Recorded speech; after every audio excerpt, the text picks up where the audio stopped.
Good morning. Today is Friday, December 9th. I'm Michael Tyndall. And I'm Megan Hughes. Today we have stories on addiction that is becoming evident in this town and a new segment to see how well you know your teachers.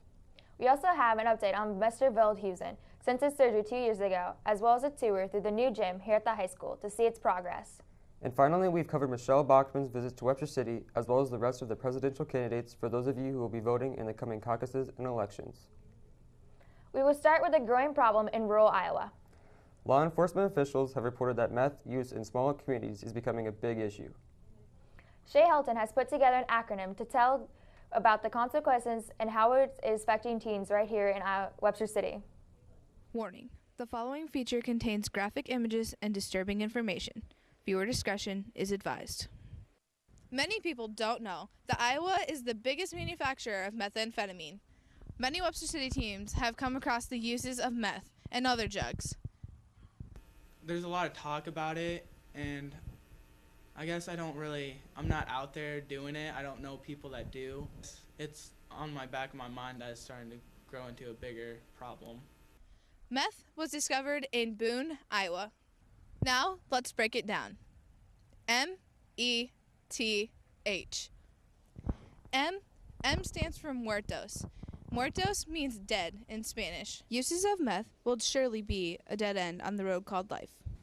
E stands for effects. It affects your hair, your teeth.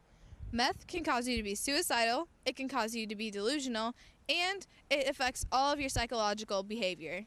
Iowa is the biggest manufacturer of meth. Does this worry you, knowing that it's easily accessible?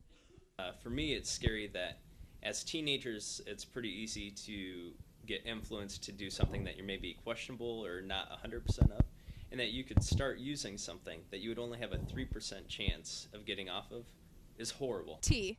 T stands for treatment. There's really only one way, and that's rehab. H. H stands for health. Giving you heart problems, killing your brain cells, and rotting your teeth. Methamphetamine not only affect you and your body, but they also affect your family, your friends, and our community. Anybody can be addicted. This has been Shaynell Helton reporting for Wctv.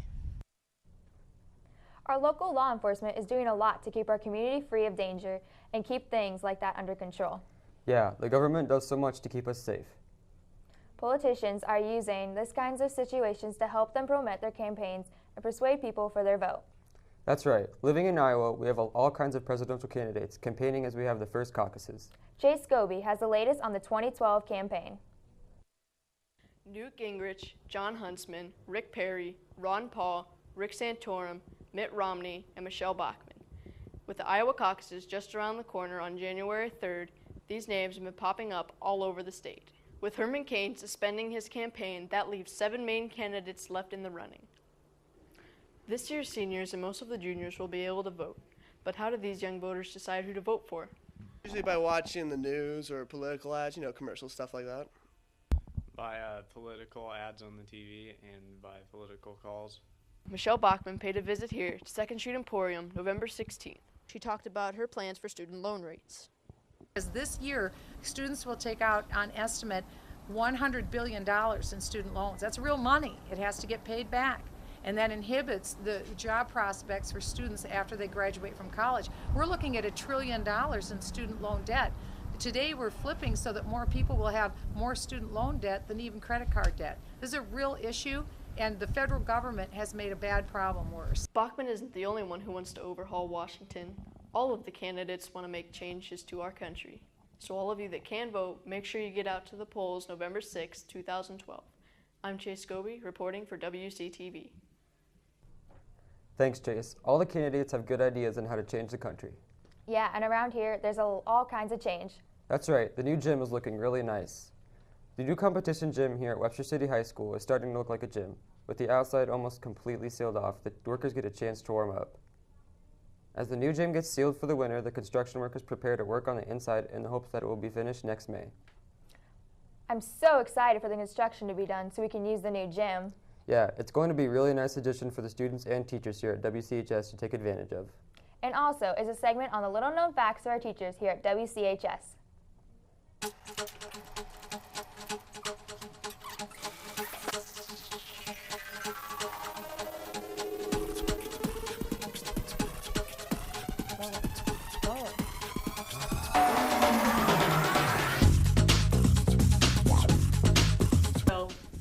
was a ventriloquist. I had his dummy, and his name was Otis O'Brien. It was the coolest thing ever.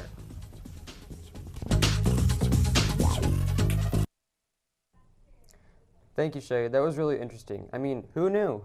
I bet you also didn't know that Mr. Veldhuisen had Hodgkin's lymphoma. Actually, I did know, but I haven't heard about it since he's been better. Here's Donnie explain about Mr. V's second anniversary of his stem cell transplant. This is Mr. Veldhuisen, FFA advisor, agriculture teacher, November Teacher of the Month 2011, and a loving husband. In 2009, Mr. Veldhuisen was diagnosed with Hodgkin's lymphoma cancer. He was diagnosed when he was 21, but recovered. But soon after, it returned when he was 29. On February 28, 2010, WCHS staff and students started a benefit to raise money to help Mr. Veldhuisen and his family overcome the tough time. On December 1st, 2011, was the second anniversary of his stem cell transplant that helped him recover. To remember when he had cancer, he shaved off all his hair on his head. He did have other motives why he did what he did. I shaved my head so I remember my past, but also to support all those individuals who are going through the same situation right now, hundreds of individuals throughout the country and even quite a few right here in our own community who don't have the option of shaving their head, because of the treatments, their hair naturally falls out. Not only did this affect him, but it also affected others as well.